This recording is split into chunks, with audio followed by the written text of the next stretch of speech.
Hello mga idol! Bago tayo magsimula, hayaan niyo munang batiin ko kayo ng isang mapagpala at magandang araw mga idol.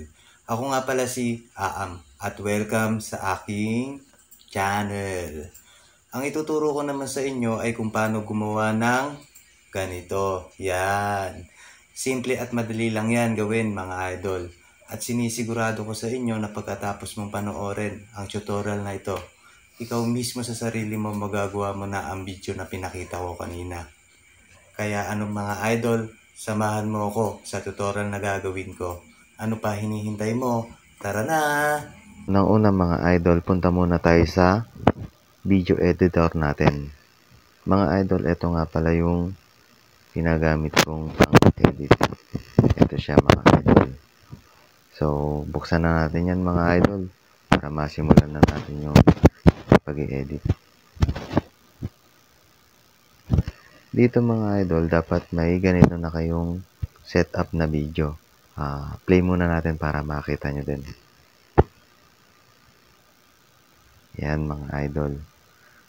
Dagdagan nyo na lang ng acting para mas maganda yung kalabasan ng pag-i-edit nyo, yung video na ginawa nyo. Ayan. Ayan, tapos na mga idol. Ngayon, simulan na natin yung pag-i-edit natin. Ayan. Adjust muna natin para masundan nyo ako. So, bago gumalo yung kamay mga idol, click natin yung video, tapos split natin, tapos yung in-split natin, click natin yung overlay, hanapin natin sa baba. Ito yun mga idol. Ito siya. Yan.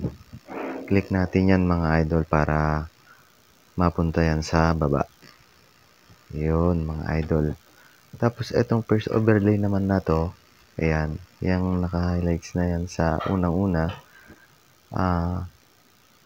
i-freeze naman natin. Hanapin din natin ulit yan sa baba.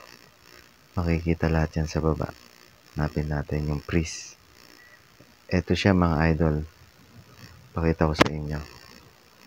Ito siya mga idol. Yan. Click na natin yan para yan, para ma-freeze.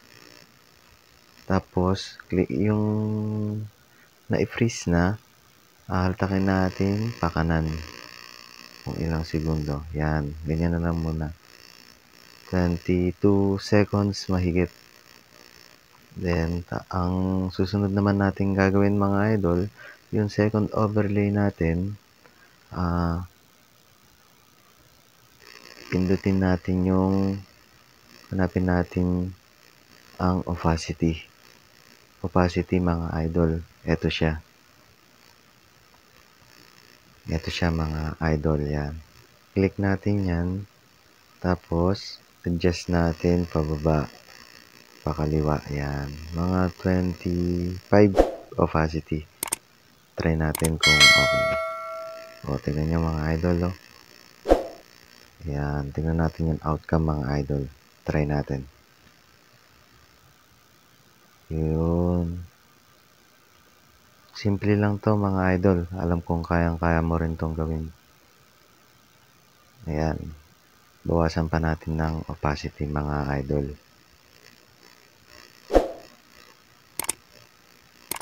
Oops. Opacity.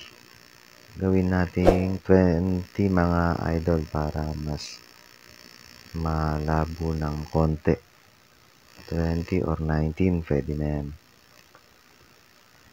Tapos, yung second overlay natin mga idol, medyo i-drag natin ng pakanan para medyo mahaba yung pagbangon nung isa. Ito mga idol, try na natin yung outcome.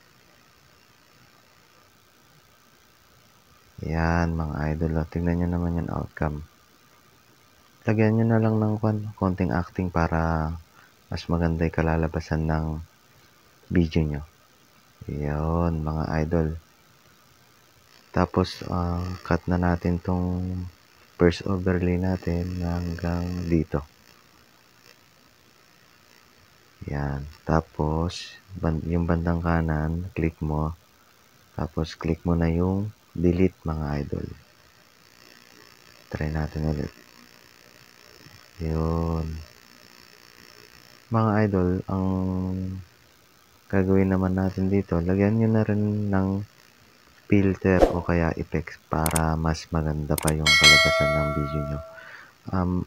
Mga idol, kung bago ka pa lang dito sa channel ko, huwag mo sanang kalimutan pindutin yung subscribe button at yung i-hit mo na rin yung bell notification para lagi kang updated sa bago kong video na i-upload.